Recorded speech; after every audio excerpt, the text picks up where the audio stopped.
So, Tyler, hey.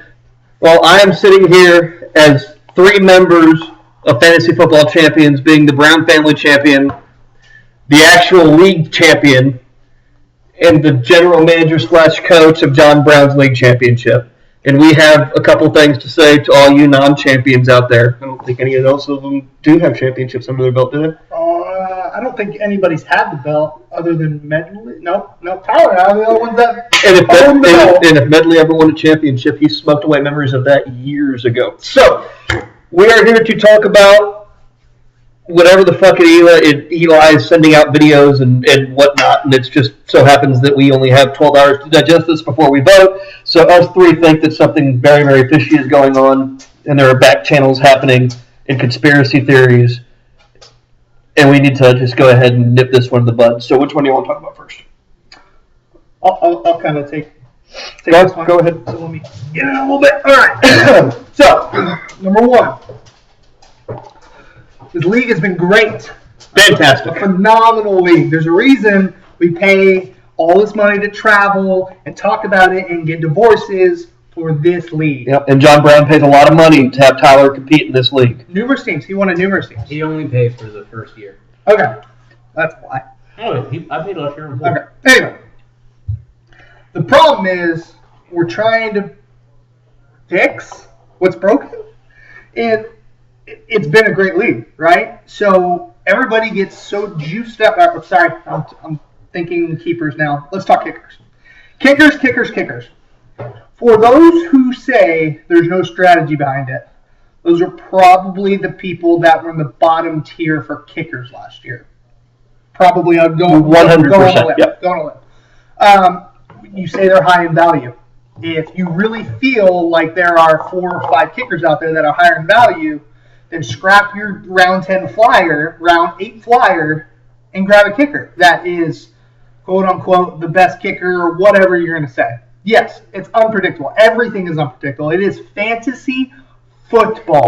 Your first-round running back could blow out his knee tomorrow, and there's nothing you can do about it. I drafted Todd Gurley in the first round thinking he was going to be a top 3, top 4 running back, and he shit the fucking bed. There's nothing I can do about it. Same thing with kickers. What I view and what you should view for every position is opportunity.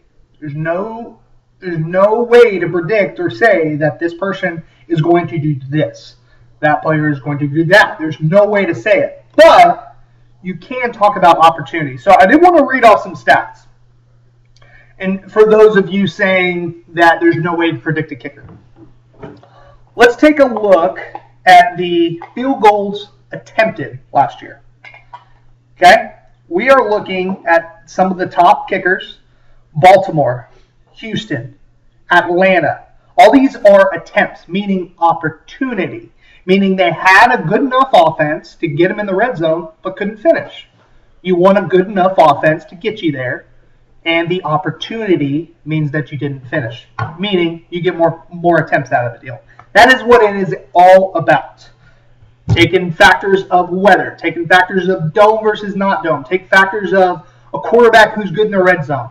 I wouldn't want to take a kicker who Aaron Rodgers is on the team with. Why? Because he's good in the red zone. He's going to find a way to scramble in the pocket and get a fucking touchdown or whatever the case is.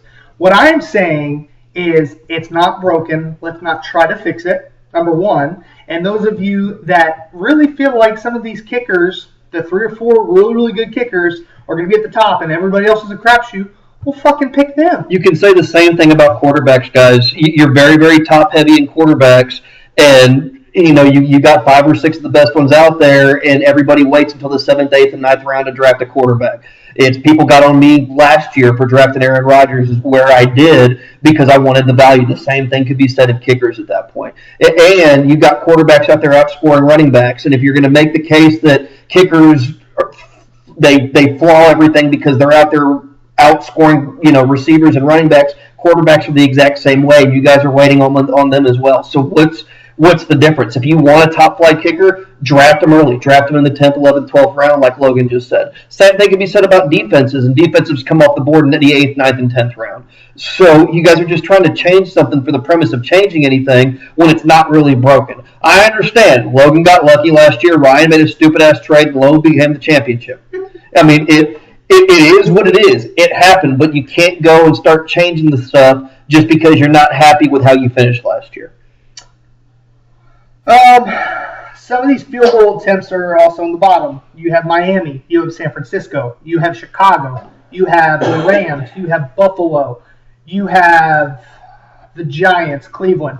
All these offenses fucking suck. So, predictability within a kicker? I think so. It says by the stats, field goals attempt has a lot to do with the productivity around the offense. So, those that are sitting there saying that there's no strategy, look at the offense that is around them. Look at the coaching. If it's a conservative coach versus somebody who's got Aaron Rodgers, they're not going to go for it on they're not going to kick a field goal on 4th and 1 from the 35 because they have a Justin Tucker that can nail a 45-yard field goal. So all that shit is factors that you're not taking into account, and that's not everybody else's fault. Just like anything else, And you guys keep on throwing, well, is it fair? Is it fair that a 49-yard field goal compared to a 50-yard field goal? Is it fair that my running back just went 60 yards and then gets vultured for a touchdown because he's tired and has to come out? No, that's just the way it is. It is fantasy football. Yeah, is it fair that my quarterback throws a Hail Mary at the end of the half and gets picked off and it's minus 2 points? No. I mean, but it's, an interception is scored the exact same way as a missed field goal is. It's don't screw up and don't have your players screw up and don't play a kicker like a Gallo that misses one every 2 or 3 field goals. It's just, CJ. Fuck, CJ, what are you doing? But that's part of it. And that's the difference between winning a championship and not winning a championship. And like I told Logan earlier, and it's going to sound really weird because that's the premise of kicking the ball, but don't soccer my football. It's don't change something just because you don't like the way that the scoring comes out. It's the same scoring for everybody. I don't think it's really going to matter. I think there are only 4 or 5 people who, I think we were wasting breath on this because I think everybody else realizes that, hey, kicker's part of the game. It's a strategy within draft. It's a strategy within who you're going to play, trading. That's why I held on to Dan Bailey last year because I knew I could get something out of him eventually, and Logan needed a kicker, and he was a top-tier kicker, and I had Matt Bryant. I had 2 of the best kickers. I held on to it. There's strategy behind it, too, guys. I mean, it's your kicker's going to go on a bye. Not a lot of people roster 2 kickers, but there's a lot to be said about wasting a roster spot, or not even wasting, but holding on to a roster spot for 2 kickers to play the matchups week in and week out. Why would I play a kicker in Buffalo? Why would I play a kicker when it's snowing outside or it's storming down in Miami? You want to give yourself the options, and so you can, it's strategy to hold on to 2. That the same way that if you have 2 quarterbacks and it's snowy outside, you're going to play the other one. You're going to play the other one who's either playing inside or a warmer climate. It's the same damn thing. You can't tell me that you're not taking those things into account, and if you aren't, again, that's your problem. That is nobody else's problem. Just saying, 3 champions sitting here advocating kickers. We must be doing something right. Yeah, and this shit about doing all this research and everybody's outlawing kickers, then why does ESPN still have it? And why do they still rank all the positions, including kickers? They're not ranking IDPs. They're not ranking shit like that. They rank quarterbacks, running backs, wide receivers, tight ends, kickers, defense, all of it. They are doing all of it. So, we want to talk about some luck and unpredictable. That's maybe defenses, if anything. And we're not getting rid of defenses. It's a part of the game. It's just the way it is. Missed field goals is part of games, guys. Missed extra points is part of the game. I think it makes it more interesting. It's all about opportunity. And if you can't pinpoint the opportunity, then you're probably the ones that are vouching for no kickers. Which it's a part of the game. Realize that you have to think about the whole picture and not just your offensive players. Again, if they're so highly valued, then take them higher. Yeah, the only realistic middle ground that I can even imagine coming up with, and I really don't even like it that much, is making all field goals 3 points. That's the only. If a touchdown from 80 yards and a touchdown from 1 yard is only going to be 6 points plus the yards, then maybe a field goal should only be 3 points either. But even with that, and he said plus the yards. Plus the yards. So it just depends on how you look at it. Yeah. So, that's kind of my piece on it. You got anything else you want to say about kickers? Ugh. Don't soccer my football. Again. I mean, I'm actually God, looking. Apollo. Good God. Yeah, That that's smells. bad. I'm actually looking at this other article. If you guys want to talk about articles, I could send it to the group. FantasySharks.com. It's saying why they should keep the kicker because it's part of the game. So, I mean, if we want to keep on just throwing outdated. I mean, I read an article last week that made 10 points on why Alabama shouldn't be a state. So Sure. So who were the 6 that were in the playoffs last year? you two. Oh, do you have the stats available? Yes. Do you have it by the positions too? Yes. Oh, weird. Let's see what Get happens. into the picture. I don't have that open. Let me see if I can find that. So, who were the 6 in the playoffs? last year? Logan, Tyler, Ryan. Peter. So kicker rankings. CJ. Number 1 last year One of the was first. Eli. One Eli of was in the playoffs. Eli was in the playoffs, right? He was the number 1 ranking for kicker in overall points on average per week. Okay. Number 2 was Tyler. Playoff team. Number 3, Ryan Brown. Playoff team. Number 4, Logan Brown. Playoff team. Number 5, Steven. Was Steven which one of the Braves made it? Steven. Mike got shafted. No, Steven finished under me. He wasn't a playoff team. Steven. Oh, yeah, not a playoff. So, and then number 6 was Peter. Playoff Peter team. made- Playoff So team. 5 of the 6 and the top 6 of kickers made it to the playoffs last year. So you're telling me, and for the kickers, the people that didn't do well on the kickers are the ones that don't want them? Is that what you're telling me? That's what it's looking like. Weird. So let's see. Well, in all fairness, Eli finished first, and he was the one who made the video. and that's fine. Yeah, That's fine. But what That's also what they're 100%. going to come back and say now is, and this was my problem going back to the tiebreakers and everything else, because people start saying, well, we're not comparing apples to apples, or you're comparing apples to oranges, or whatnot. They're going to come back and say, well, that's too much of a predicator on playoffs because, 5 of the top 6 kickers made the team. But that's not the only reason why they made the team. They drafted really well, constructed their team, and did it from top to bottom. You're not going to make the playoffs if you don't have a great kicker or a decent kicker. It just doesn't happen that way. Okay, let's talk about. Let's also talk about the position points, or excuse me, the average points per position. Let's talk about that. We have quarterback 18.5. We have running back 24. I know there are 2 positions there, sometimes 3 depending on the flex. Wide receivers 18, almost 19. Tight end 7. Flex 7, but there's only one there. Defense 9.5, and then we have kickers at 8. So it's on the bottom side of all those positions. So if you want to sit there and talk to me about there's a huge variety between kickers, it was between the low side was 6.99 and the high side was 9.64. That's only a differential of 2.65 points per week.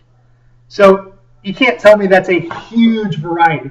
Every kicker has an opportunity to score. It's not like one kicker has the super advantage and one doesn't. Everybody has the same opportunity. Just pick the better kicker, just like anything fucking else. Be better. Let's just go on the next topic. Okay. We're just being a dead horse. Oh, God.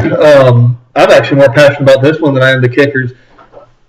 If y'all want a Dynasty League, I highly recommend go joining a Dynasty League. But if you're going to want to do keepers, you have to do keepers the right way. Keeper. And 1, I don't like keepers to begin with. But 2, if you're going to do a keeper, then you automatically lose your first round pick. That's the only feasible and understandable way to do it. And this is something that him and I actually agree on. And we'll use the Jai example. He ended up with Jai last year, Which is what's the word I'm looking for? It's a shot in the fucking dark. Because It's he a flyer. was a flyer. Flyer. He was behind Arian Foster. Arian Foster got old, retired, and Logan ended up with him, or CJ, somebody ended up with CJ him has him now. in a trade. What you guys would effectively do if you were to create keepers in a situation like that is whoever has him now essentially gets 2 first-round draft picks. And that's not... It's one thing to be lucky for 1 year. It's an entirely different thing to be lucky on consecutive years, especially when we have the pot that's going when it's, what is it, three consecutive wins gets you a pot. I'm up for like $300. You know, and that's a lot of money that you're dealing with on being extraordinarily lucky to land somebody like that in that situation. Yeah. So, and him and I agree on that, and we rarely agree on anything. And like I said, if you want Dynasty, go play in a Dynasty League. Him and I and Sean, we all play in a Dynasty League together, and it's all fun and it's great. But you shouldn't mix what a Dynasty is and what a redraft is, and this should simply be a redraft. Now, kind of to build off that too. Why? So yes, CJ has Jay Ajayi, which would be a perfect situation because he's around 1 or 2 talent this year, and he would have to just get rid of his sixth or seventh. Yeah, I mean, okay. And not to mention, I was the one that drafted him. So why should that have any bearing on the draft pick that he loses? It shouldn't. And yes, he gets to pick who he keeps and who he doesn't. But take me for instance. I took Zeke Elliott, who could be a top 3 pick this year. And just because he was in the first round, that doesn't give me the ability to keep him. No, that just doesn't make any sense. It doesn't. None of that makes sense. You have to do it the right way, and there's only one right way to do it, and that's you can keep whoever you want. You lose your first round pick. It's that simple. And I think Tyler had a good point earlier when he was like, we do this every year as a refresher. It's the refresh button. It's, hey, my team sucked last year, but this is hope to this year. And when you're going into it already in a hole or already on top, it makes shit a whole lot less exciting. Guys, don't put CJ in a hole because he can't draft well. Sure. Tyler, you got anything on the subject? I'm not very passionate about this, so I mean, he's voting no. I'm definitely voting no tomorrow. Because it's dumb. But I agree. I think if you're talking Eli giving up a higher draft pick, then at a minimum, the first year you keep someone, you give up your second round, and then the third year you give up your first round, or the second year you give up your first round, if that's an absolute minimum. But I don't think you should give up because you're lucky that you got Buck Allen in the 15th round for no fucking reason, and what's his face gets hurt, and then you keep him the entire year. Now you're only giving up a 13th round pick for an RB1. Doesn't make sense. You shouldn't be rewarded because you got lucky in the 8th round. You shouldn't be rewarded 3 years in a row because you got lucky in the 8th round. 3 years in a row. That's big, guys. I think that's the biggest part because Jimmy Graham was another flyer for me last year, and I shouldn't be rewarded when I take him in the 8th or something like that. No, you were 7th round pick for Jimmy Graham is ridiculous. Yeah, of course I would, right? But that's just one of those things. We need a refresher. We need everybody who's coming in to the draft. We travel in from all over the place to this draft to have it be a clean slate for everybody.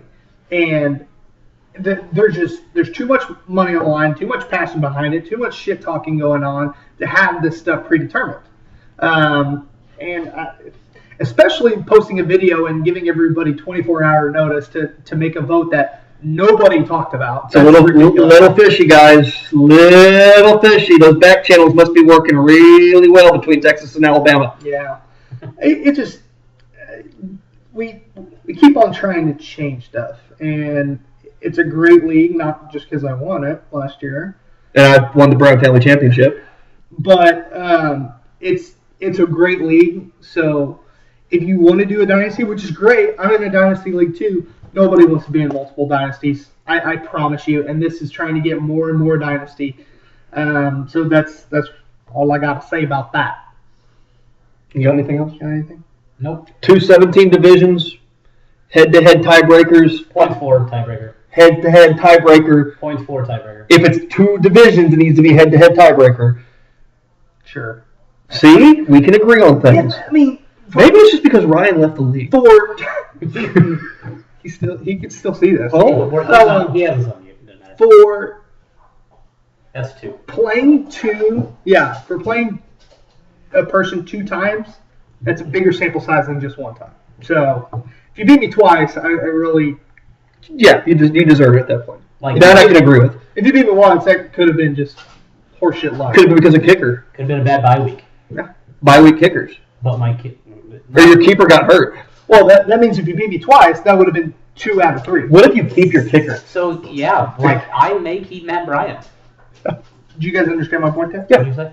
That if you beat someone twice, you're winning 2 out of 3 2 out of 3 times. Yeah, This is like a series. Yeah. You're done. I beat Jamie 3 times. And Yeah. he's So won there we 0. go. That's my thinking behind it. Yep. Okay. Well, we're going on 20 minutes right now, so I think we probably need to end this. We love y'all. Y'all Even you, Eli. See y'all No, You no, keep I like it you, going. Eli. You keep it going now between you and Jamie, and I'm pretty sure that Matt's always high, so he probably had nothing to do with that. But Be smart. Be like.